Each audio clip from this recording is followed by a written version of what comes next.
¿Qué tal? ¿Cómo está? Bueno, esta es una semana que hubo algunas novedades dignas de ser destacadas. Voy a señalar algunas y después les voy a explicar el porqué de este programa. El título es Los salarios mínimos. Después vamos a explicitarnos con mayor amplitud. Pero quería, en primer lugar, mandarles un saludo a la nueva dirección del gremio APINTA, la Asociación Personal del INTA, que tuvo elecciones esta semana y consagró una nueva conducción. A ellos les deseamos que puedan seguir trabajando en defensa de los trabajadores del INTA. Y un fuerte abrazo.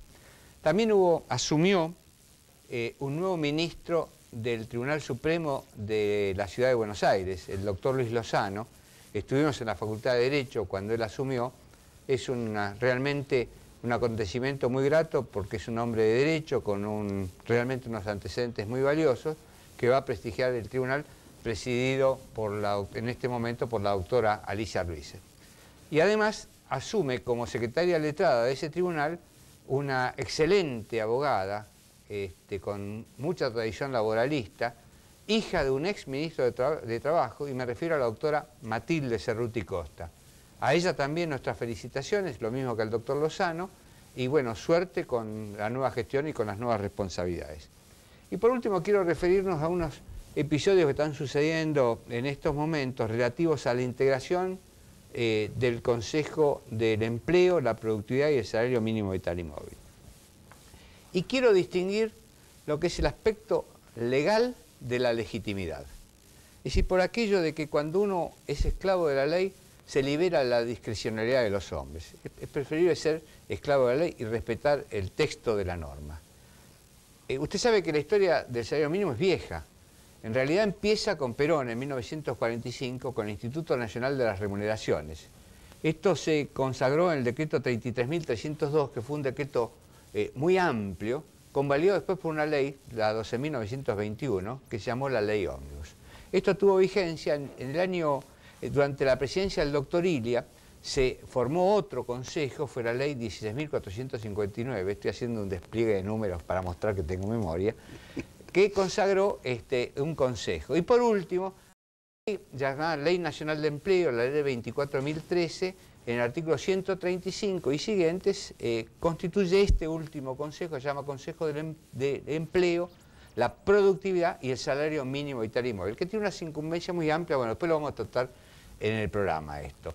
Pero lo que quería señalar es que la representación de los trabajadores debe ser a propuesta, casi textualmente dice la ley, a propuesta de la Central de Trabajadores con Personería Gremial. En nuestro sistema, no cuestionado ni por la OIT, ni por ninguna corriente sindical, el sistema de personería gremial significa que el sindicato o la organización sindical que nuclea a mayor cantidad de trabajadores tiene mejores derechos que la otra, y a ese sindicato se le da la personería gremial. Es un procedimiento democrático que congenia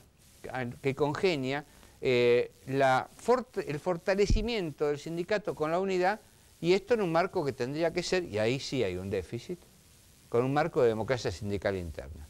El gobierno, aparentemente, por lo que dicen los diarios, tiene interés en que la CTA, la Central de Trabajadores Argentinos, participe en este consejo. Yo creo que la CTA tiene legitimidad. Tiene legitimidad porque es un sector que representa, es una central que representa a un sector de trabajadores, y después tiene una representación más amplia, ya no de trabajadores en relación de dependencia, como son las centrales sindicales, sino más amplio. Pero digamos, en el aspecto sindical, tiene una serie de sindicatos que representa. Entonces tendría legitimidad. Es minoritario. Entonces, como no tiene personalidad minoritario frente a la otra central, la CGT de la República Argentina, no tiene derecho, salvo algunas circunstancias que la ley daría lugar. Se me ocurre que una de ellas es que le peticione a la CGT que en base a esta legitimidad, reducida frente a la otra, pero legitimidad al fin, lo incorpore en la nómina. Y sería un gesto, tal vez de la CGT, esto es una cuestión personal, mía, recepcionar este pedido y nombrar algún delegado, algún representante de CTA para que se integre. Pero lo que no puede es entrar por la ventana, porque esto desmerecería toda una tradición de lucha por la transparencia, por la institucionalización y por el Estado de Derecho. El fin no justifica los medios. Entonces, en ese sentido, me parece que es lo más aconsejable para trabajar. Ahora sí, si usted no se va, el director presenta el programa y yo después voy a presentar a los invitados de hoy. Gracias.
Esa sea la razón.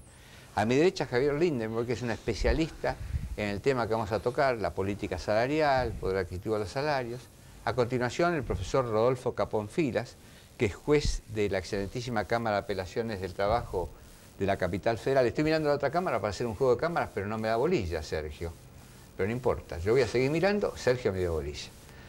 Y por último, Osvaldo Yadrola, que es secretario general de FOETRA, que son los telefónicos de Buenos Aires. Con él vamos a tratar qué es lo que está pasando con la realidad salarial argentina, con la ley, con estas posibilidades que brinda la convocatoria del Consejo del Empleo, la productividad del salario mínimo vital y móvil. Yo voy a empezar con Javier Lindenberg. Hacernos el favor, instalar el tema desde el punto de vista no normativo del salario, sino la realidad salarial argentina, que ustedes, quiero decir que no es casual la invitación a Lindenberg. Acá tenemos algunas de las publicaciones que se hacen desde el CEPED, que es el Centro de Estudios sobre Población, Empleo y Desarrollo. Lo voy a mostrar a Sergio, que se despertó. ¿Se ve bien, Sergio? Bueno, yo leo el título por si no lo leyeron. Trabajo, desigualdad y territorio, las consecuencias del neoliberalismo. Y otro trabajo de Javier Lindenberg y Claudia Danani, que son los coordinadores de una serie de especialistas que hablaron y escribieron sobre esto, que es Entre el trabajo y la política, las reformas de las políticas sociales argentinas en perspectiva comparada. ¿Lo tenemos acá? ¿Se puede ver bien? Este se ve bien. Bueno, Javier. Después de tanta generosidad, gracias. Cuando me tuvieron la amabilidad de invitarme, me puse a pensar por dónde debía contribuir desde mi rinconcito a la reflexión que estaba propuesta en el programa de hoy. Y lo que hice fue un ejercicio numérico, economista al fin, empecé por los números. Y me puse a hacer cuentas en cuyo transcurso me pasaron dos cosas. La primera, volver a tener la evidencia de que, comillas, casualmente en Argentina, desde hace 30 años, carecemos de cifras oficiales sobre distribución del ingreso. Yo pensé que las teníamos, incluso... No. La última publicación data del año 1975, es del Banco Central, y tiene datos hasta 1973 inclusive. El periodo 50-73, una recopilación que el Banco Central hizo en ese momento, que tenía una serie de informaciones sobre el sistema de cuentas nacionales e inclusive la distribución funcional del ingreso, que dicen los economistas, cuánto llevan los salarios, cuánto el resto. Entonces, esa es una primera constatación que creo que viene a cuento, porque el tema de las estadísticas en un país rara vez es algo casual. Rara vez... ¿Lo que querés decir es que están ocultando la basura debajo de la alfombra?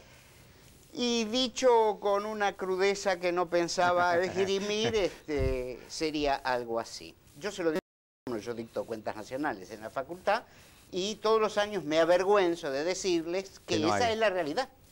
Entonces, esa es la primera reflexión, que parece que no tiene que ver con esto, pero a mí me parece que tiene bastante.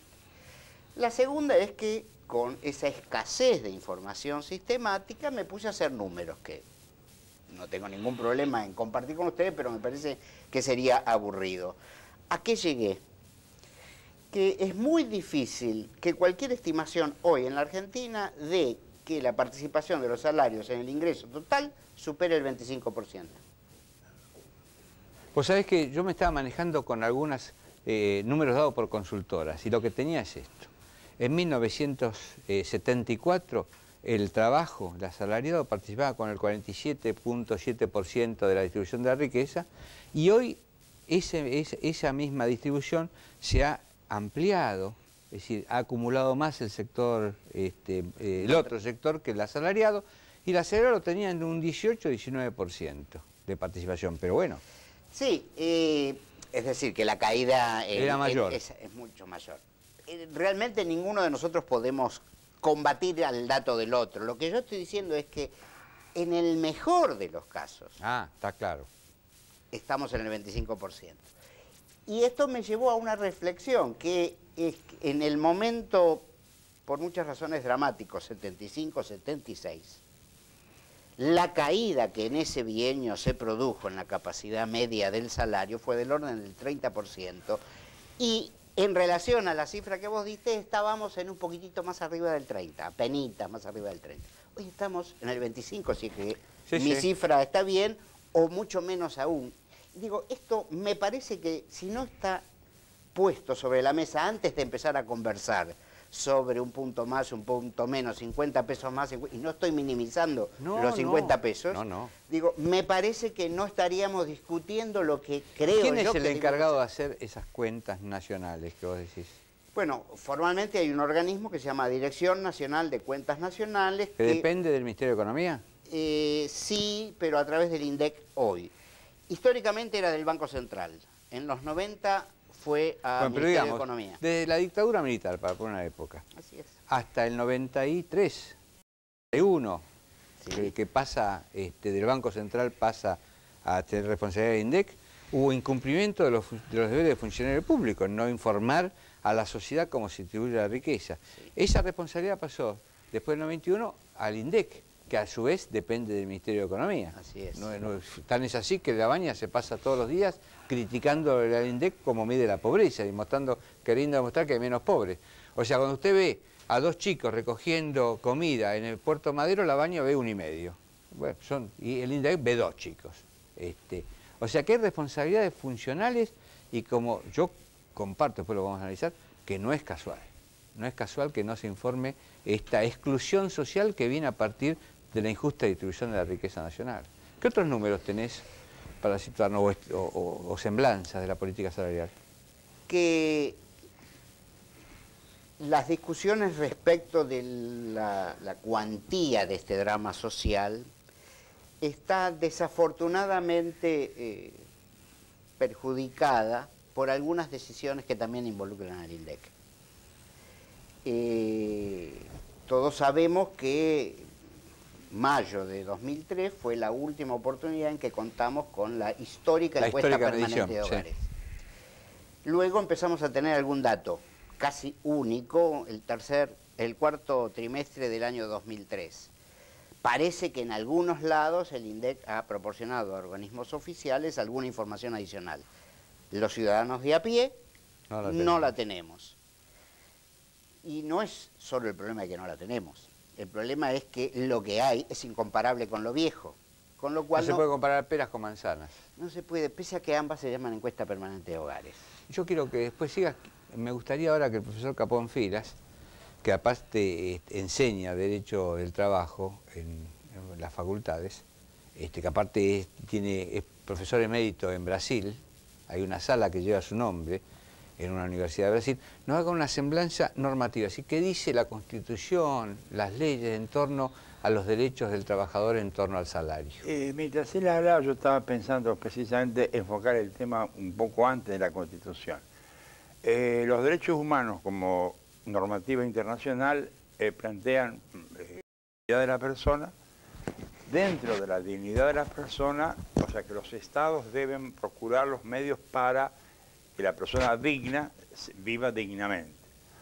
O sea, es un deber del Estado y de la sociedad civil, mediante la solidaridad, por eso el tema de la distribución del ingreso es un tema de solidaridad, me parece a mí, debe organizar la producción y la distribución del ingreso de tal forma que todas las personas vivan dignamente. Para que vivan dignamente, de vuelta, la declaración, todas, no solamente la Declaración Universal, sino la demás batería normativa internacional, y en América el Pacto de San José de Costa Rica, establecen vivienda digna, alimentación adecuada, empleo y salario adecuado. Esas definiciones de parte del salario, que es lo que nos pidió el director, el que me pidió el director del programa, mi amigo de hace muchos años, que siempre me ha ganado al tenis, pero bueno, uno tiene que confesar. Pero no es cuestión de que explayemos acá las intimidades. Confesar los errores deportivos ante un público. Le he ganado sin tirarle tierra en los ojos, digamos, ¿no? No, sí, claro. Pero bueno, terminamos los dos fuera de la cancha, pero por otra razón. Por razones de peso. Por razones de peso. Entonces, pensando en el director del programa, mi amigo mucho, la Constitución establece 4 notas que no creo que la gente no las tiene muy en cuenta. La Constitución establece primero un salario mínimo vital y móvil. Segundo, establece igualdad de remuneración por igualdad de tarea. Establece remuneración justa, que eso se logra hasta en los convenios colectivos. Y participación de los trabajadores en las utilidades de la empresa. Y el control de la producción. Y con el control de la producción. Yo sabía a propósito. No, porque no hay nada mejor que corregir a un profesor. Yo sabía a propósito, como buen tenista que hemos sido los dos, alguna... Pegó en el fleje, pegó en el fleje. El tema del mínimo vital y móvil, uno a veces se ríe porque dice, no, se ríe de bronca, porque dice, el salario mínimo vital y móvil está establecido, la definición primero, la sabemos, está en los derechos humanos, es un salario mínimo vital, es lo mínimo que necesita la persona asalariada para poder vivir. Móvil tiene que ver con el aumento salarial, pero tiene que ver con el aumento de la productividad. Si hay mayor productividad, mayor salario. Casualmente, lo contrario de lo que él está planteando, porque hubo muchísima mayor productividad y no hubo de ninguna manera aumento del salario. Ahí iría contra la movilidad del salario. Y finalmente, en el tema del Consejo Nacional de Mínimo Vital y Móvil, que es un organismo tripartito, que fue sancionado en la Ley 2403, en la Ley de Empleo, que fue llamado una sola vez para fijar el salario en 200 pesos, y nunca más fue llamado, y nunca fue llamado a lo que es importante dentro del Consejo Nacional del Empleo, la Productividad y el Mínimo Vital y Móvil, que es que los sectores sociales programen el desarrollo para que se pueda pagar un buen salario mínimo vital y móvil. Esa picardía de la ley, no es una picardía criolla, esa picardía de la ley está en todas las grandes realidades constitucionales del mundo, donde los sectores sociales programan el desarrollo junto con el Estado, y de ahí surge la producción, la productividad y la distribución del ingreso. A mí me llama la atención, creo que a todos nos llama la atención, este llamamiento al salario vital y móvil. Casualmente el sábado terminó en Tucumán nuestro 11º Congreso Nacional del Equipo Federal del Trabajo, y ahí, como propuesta de la Asamblea del plenario, solicitar al Poder Ejecutivo el llamamiento al salario vital y móvil.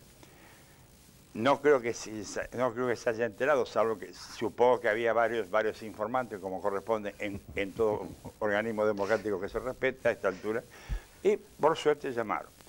El tema es, y ahí va la propuesta, doctor Recalde, el tema es que los sectores sociales, o por lo menos la parte trabajadora, aproveche para plantear el desarrollo, aproveche para plantear el modelo de país que se quiere. Fíjense que la gente en la calle, los piqueteros, etcétera, están en el fondo reclamando un modelo de país en donde ellos puedan estar incluidos.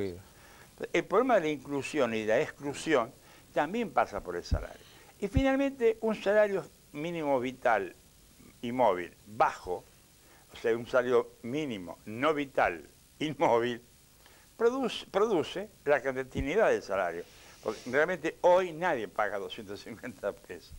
Por lo menos en las grandes ciudades sabemos que se está pagando una media una media de 450 a 500. Con lo cual estamos nosotros mismos, por no ser transparentes en el salario mínimo vital y móvil, fomentando la clandestinidad salarial. Porque puede estar registrado, pero puede estar registrado mal.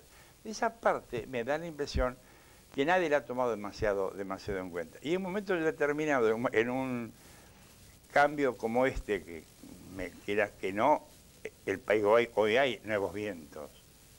A mí me gustan, lo aclaro por las dudas.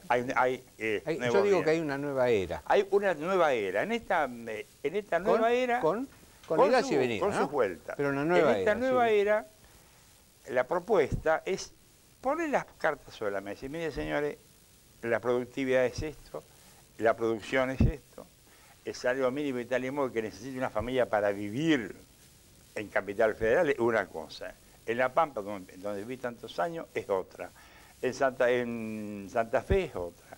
Pero ¿cuál es la realidad salarial que se necesita vivir? Tanto.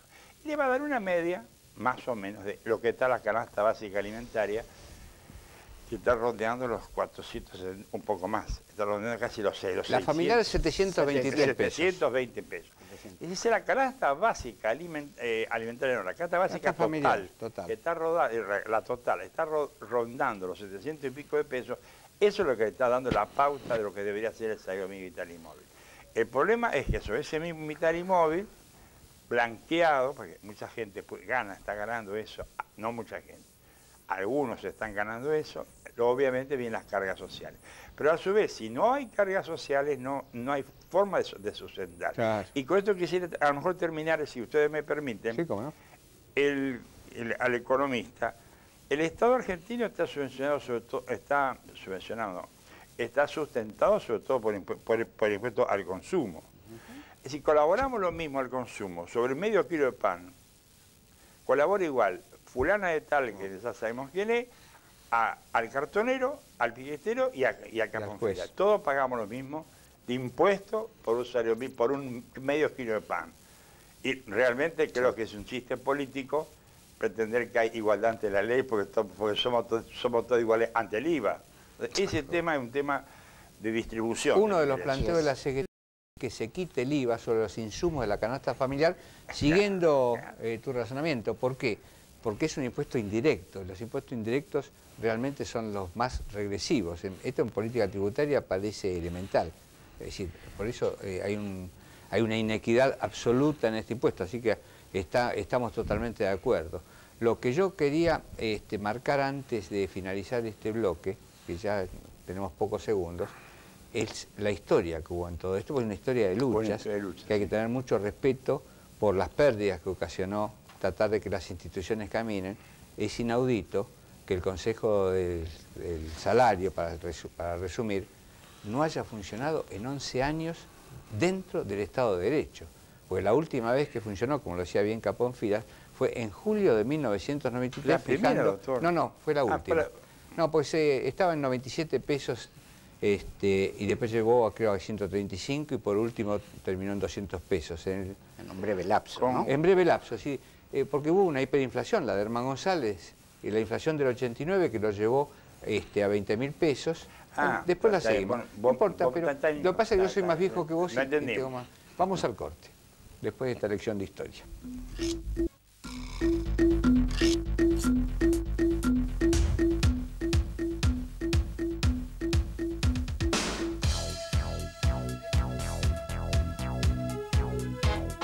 Atención, voy a moverme.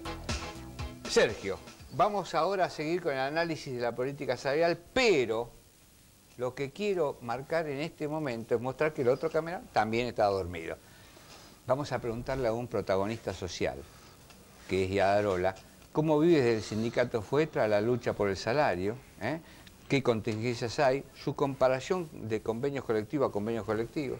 Osvaldo. Sí, bueno, la nuestra es una experiencia, digamos, no escapa a lo que está pasando en el movimiento obrero, si bien es un sector social, digamos, que tiene posibilidades, está en otras condiciones que otros actores, pero la realidad es que yo escuchaba recién al doctor, ¿no? Caponfila, que dice que, bueno, hay una bocanada de oxígeno, nuevos vientos, ¿no?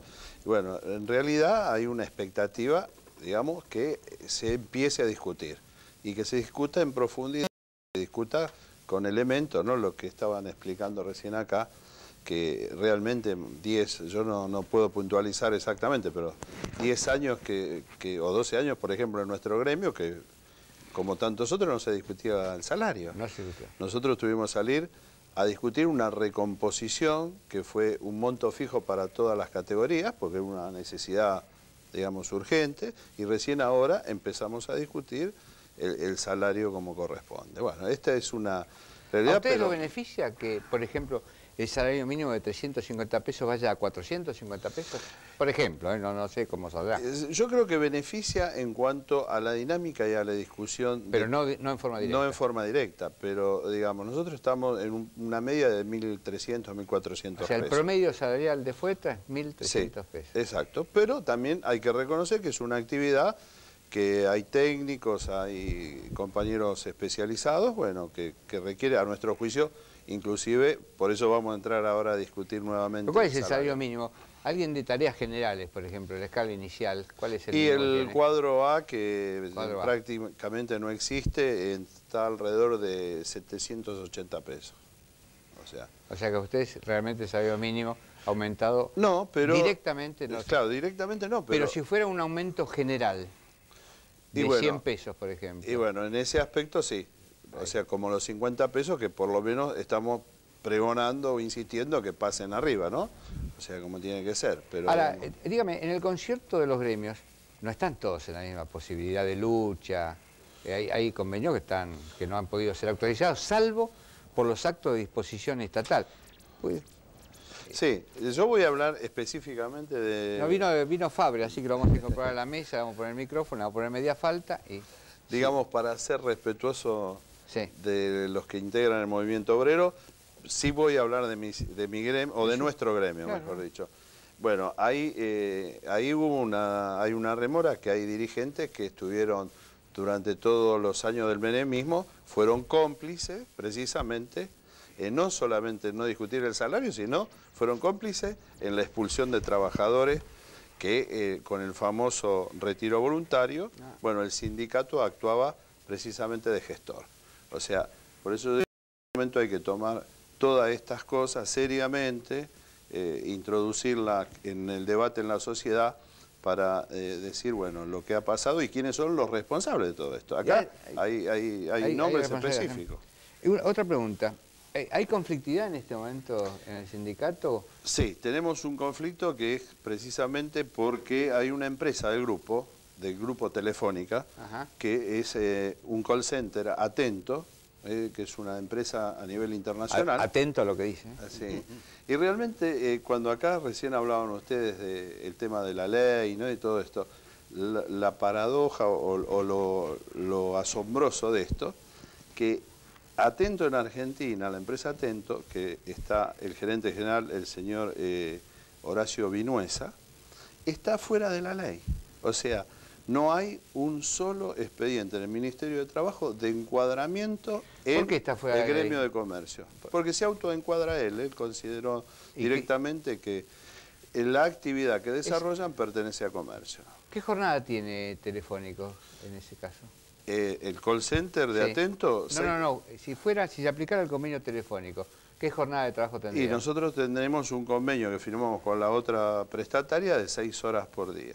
6 horas por día. Sí, 30 semanales. Porque reconozcamos... 30 semanales frente a 48, que sería el otro encuadre. Exacto, que es el otro encuadre. O sea que en este momento, si esta empresa está ocupando a 2 trabajadores, si se aplicara el convenio a ustedes, tendría que aplicar a 3 trabajadores. Exactamente. Estaríamos dando...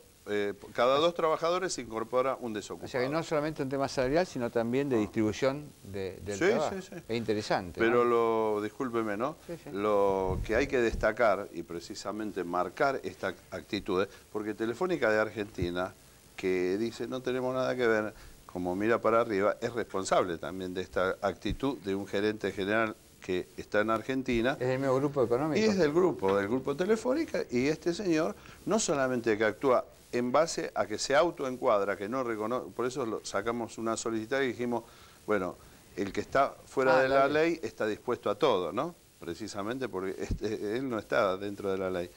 y las actitudes que ha tomado. Nosotros estuvimos en las dos plantas haciendo asamblea en forma permanente.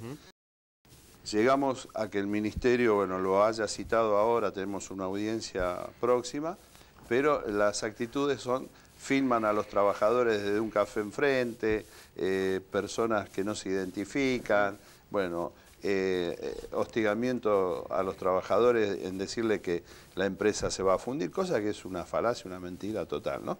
Y yo estas cosas estoy enterado, me hago sorprendido porque estoy conduciendo el programa, pero te dejo una pregunta para vos, para que vayas pensando.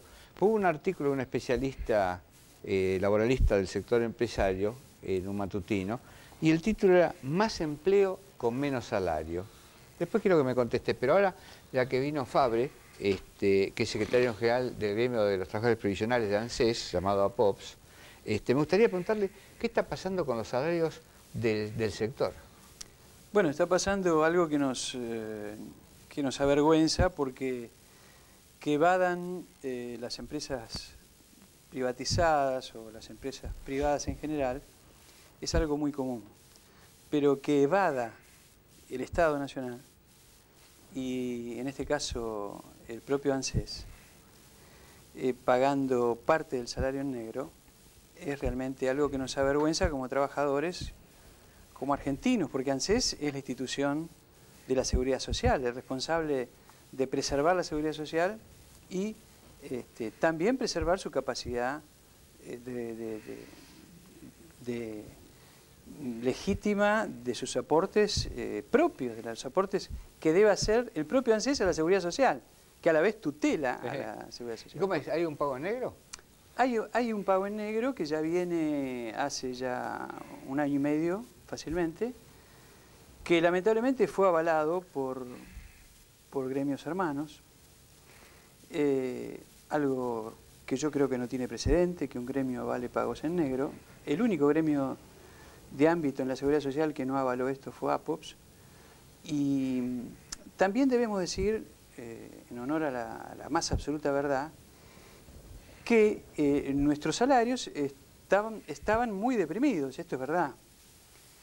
Y también debo decir que de pronto la autoridad de ANSES no tiene la fuerza de trabajo en un salario contributivo. Pese a que nosotros sabemos que la autoridad de ANSES no tiene esta posibilidad, igualmente le hicimos un plan de lucha, le hicimos un paro, hicimos todo porque nos parece que era el representante del gobierno que debía hacer esto. Cuando nos presentamos en el Ministerio de Trabajo, el propio ministro me dijo: mira, Leonardo, yo quiero solucionar eso, pero primero tengo que efectivizar mis 800 contratados, claro. No sé cuánto tiene. El Estado tiene más de 17.000 contratados. En general tiene más de 17.000 contratados, pero con contratos ni siquiera de plazo fijo, que tienen derecho a obra social, a aportes y contribuciones. No, son contratos de locación, como de servicios. Como si fueran a pintar una pared y se van. Y están cumpliendo 8 horas de trabajo. Es una trabajo. patología que tiene todo el Estado Bueno, pero esto lo hemos heredado, justamente como decía el compañero, lo hemos heredado de una etapa y no se fueron estos muchachos. O sea, el pensamiento neoliberal no se fue del Estado argentino. Están allí los funcionarios que nos quedaron de la época de Menem o de la época de la Rúa, que también abrevó de lo mismo, y están ahí todavía, en las diferentes áreas.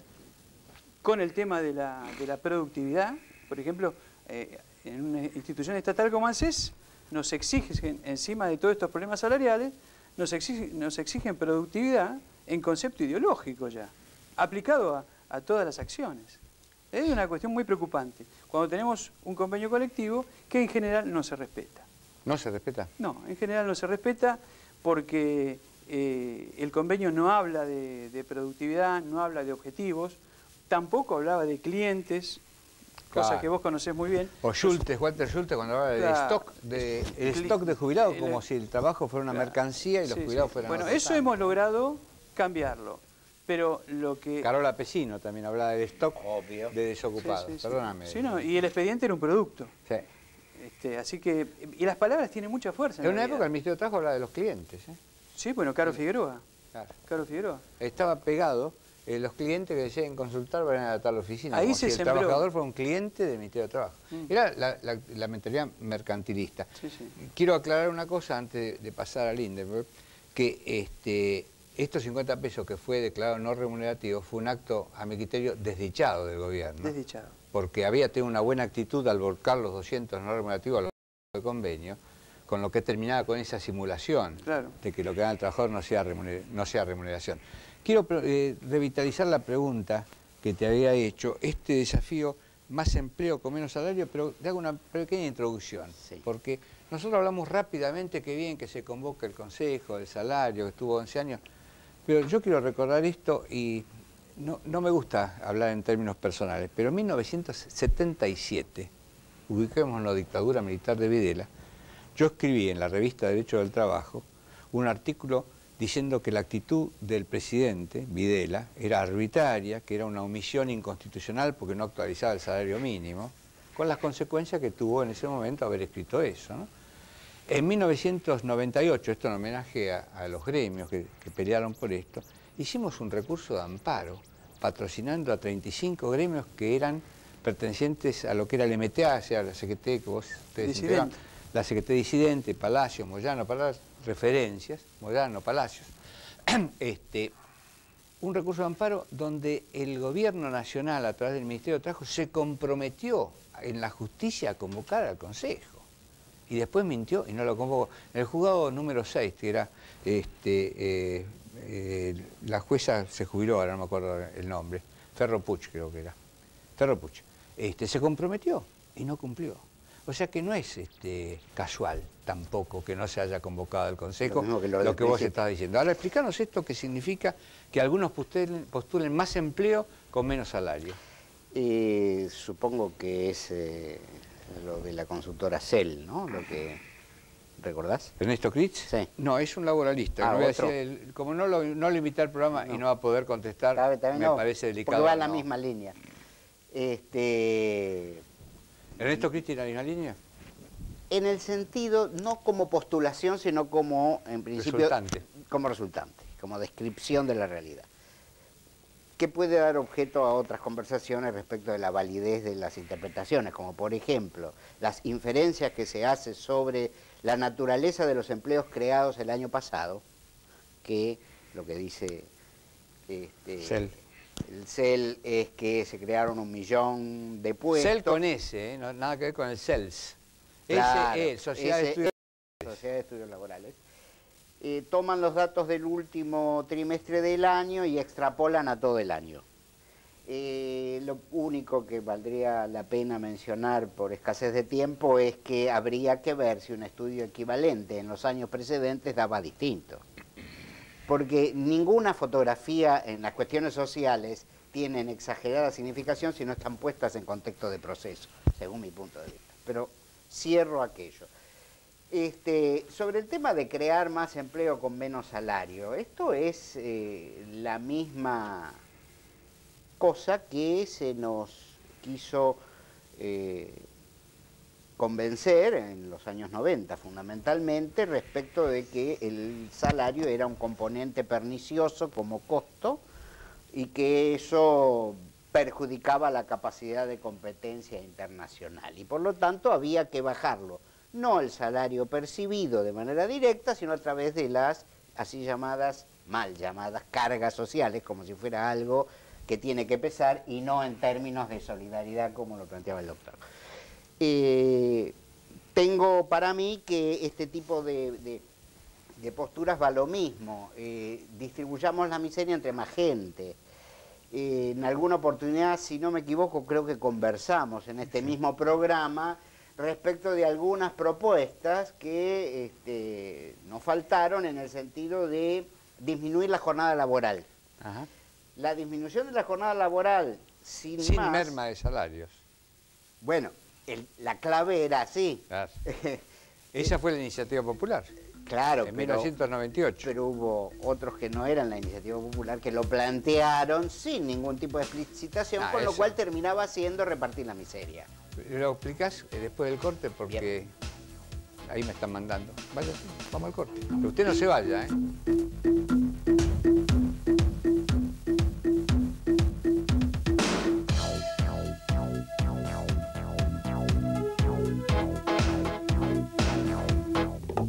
Le cuento que en el corte el profesor Caponfilas quería él dar la respuesta sobre esto. No, vamos a dejarlo que un profesor de Derecho del Trabajo diga esta contienda empleo, más empleo con menos salario.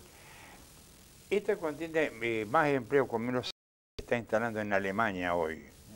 Y yo creo que el ejemplo del pueblo alemán va a ser un ejemplo para toda Europa, porque la respuesta popular se instala en el corazón europeo, en la nación más poderosa económicamente, y ya comenzaron la marcha de los lunes, este fue el segundo lunes. La historia de la marcha de los lunes en Alemania tiene mucha significación mucho significado político, porque en la Alemania del Este, después de los cultos religiosos de ambas grandes religiones, los lunes salían media hora con velas, callado la boca, que era una medida de protesta. A tal punto fue que el régimen alemán de Alemania del Este los captó así. Hoy toda Alemania está saliendo, porque el gobierno alemán está promoviendo, precisamente el artículo está promoviendo, aumento de la jornada de trabajo, disminución de los salarios, disminución del fondo de desempleo. En vez de discutir en el Parlamento, toda Alemania está saliendo todos los lunes, estuviste conmigo, son aburridísimos, no hace media hora, 20 minutos, pero 20 minutos en toda Alemania, todos los lunes. La respuesta popular es muy clara, esto no admite ninguna Y en una situación muchísimo mejor que la nuestra, ¿no? ¿Y vos tenés algo en poder adquisitivo, cómo estamos? Sí, los números son odiosos siempre y más en televisión, ¿no? Pero estamos hablando de personas, así que... Estamos hablando de personas y esa es la clave. Porque uno puede decir que si el índice de precios al consumidor, que es la herramienta que uno tiene que utilizar para ver cuánto aumentaron los precios respecto de los salarios, si se movieron estos o no, y entonces tenés que decir que los precios aumentaron redondo un 50% y los salarios nominalmente se movieron de manera escasa. Con lo cual... Vos me estás diciendo 50% del índice de precio al consumidor. El índice de precio al Pero si consumidor. analizás el aumento de los insumos de la canasta familiar, te vas a 80. Sí, es una discusión interesantísima, a mí me encantaría meterme en ella. Me puede resultar, para mi argumento a favor, decir que la canasta subió muchísimo más y por lo tanto el deterioro para los sectores populares es mayor. Pero me parece que es bastardear la información cuantitativa. Me parece... en términos de derechos, en términos éticos y en términos de la capacidad que una economía debe tener para realizar lo que produce, es imprescindible que se recupere la capacidad de compra del salario. Claro. Es en esos términos que lo planteo. Por lo tanto, yo puedo decir, perdió un tercio, porque se aumentó un 50, la pérdida es no de 50, sino de un 30, pero los números a veces ilustran y a veces marean. Terminan mareando, por eso me resistí pese a la insistencia. Y hay un termómetro del sentido común de la sociedad que por ahí lo percibe antes que nosotros. Ah, seguro. Y marca el camino, marca la cancha. El que va todos los días a comprar sabe de qué se trata. Absolutamente. Y mezclando un poquito, si tengo el permiso, antes se hablaba de dos cosas que me parecen ambas también que tienen mucho que ver con este tema de la distribución del ingreso, y es la tercerización de las actividades en distintas actividades económicas que dan lugar a los abusos, como se describían recién. Porque se desencuadran. Exactamente. Se desencuadra del convenio de aplicación. Pero es parte del proceso de moderno capitalismo que hace todo lo posible para desentenderse de los compromisos empresarios. Y de la jurisprudencia de la mayoría automática de la Corte que permitió la exhibición de responsabilidad de las empresas principales frente a estos casos de terciarización. Crear sociedades anónimas que administren jubilaciones, por ejemplo. Por ejemplo. Las AFJP que han sido un fracaso, no son un fracaso, sino una estafa absoluta, lo dijo el brutal. Ministro de Economía eso. Lo dijo el Ministro de Economía, lo blanqueó...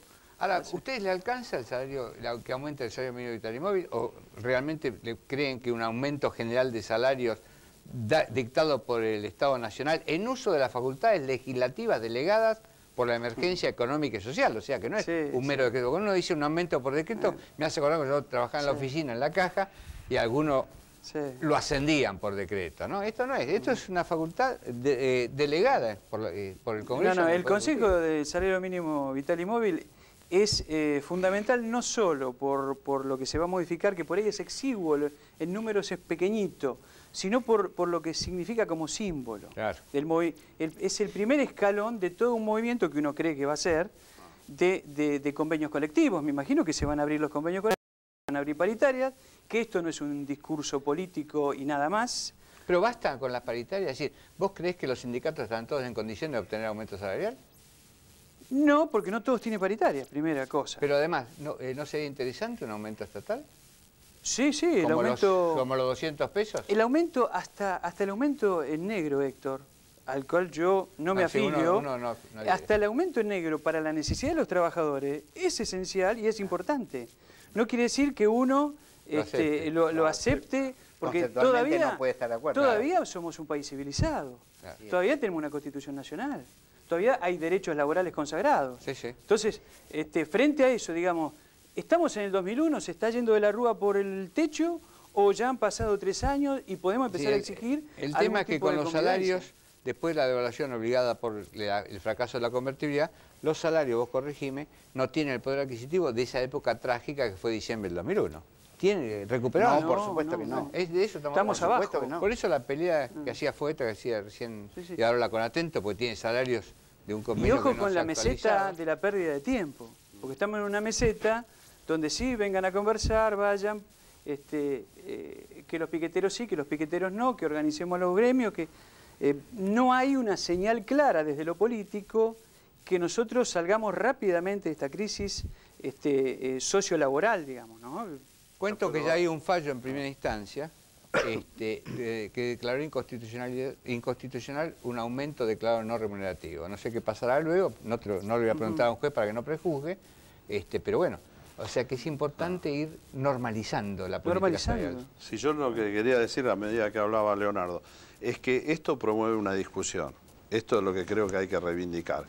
Sí. Lo que pasó es nefasto en el país, desde la época de los militares incluso, y el menemismo, que yo lo quiero soslayar. Lo que decía recién él, el tema del tercerismo. Tercerismo nació en Entel, una empresa estatal. Lo único bueno del tercerismo es el tercer mundo. Sí, que quedaron aparte. O sea que, digamos, Entel, claro, hay que promover este tipo de discusiones porque no solamente en el propio Estado ya se había insertado este tipo o esta modalidad, ¿no? Con todo lo que y ese modelo siguió hasta ahora, ¿no? Yo siempre me acuerdo de este programa, bueno, no me acuerdo del tema. Una vez que ustedes hacían reportaje en la calle, y una muchacha de unos 18, 19 años dijo, mi papá no hace esas cosas. Me lo quedó como si fuera hoy. Hablaba del maltrato, lo que usted está hablando usted, del maltrato. Mi papá, que tiene una pequeña fábrica, mi papá no hace. Claro, por una cuestión moral. Estaba totalmente asombrada. Mi papá no hace esas cosas. No podía reconocer ese comportamiento social. Claro, la sociedad civilizada que planteaba él. La chiquilina, bueno, no era tan chiquilina, pero no era una mujer grande, tendría apenas 20 años. Sí. Mi papá no hace, mi papá no fuera hoy. Ahora, la otra cuestión que tiene bastante que ver con esto es esta perversidad que significa el Estado pagando en negro, ¿no? Y si uno hace un rastreo, desafortunadamente no es solo el caso que se mencionaba recién. No, en la universidad, en el Consejo Nacional de Investigaciones, etcétera, uno se pone a revisar los pagos que se hacen al personal y todos incluyen esto. Bueno, yo recomendaría además que cada facultad analice qué pasa con las pasantías que autoriza y que dan lugar a los contratos truchos. Yo les agradezco que hayan estado acá. Lo que quiero decir para terminar el programa, si tengo 30 segundos, es que nosotros somos conscientes que salir de las pautas culturales y los cambios estructurales que hizo el neoliberalismo no es cosa fácil. Lo importante es la direccionalidad, empezar y empujar para lograrlo. Muchas gracias. Con ustedes nos encontramos la semana próxima. Gracias por venir.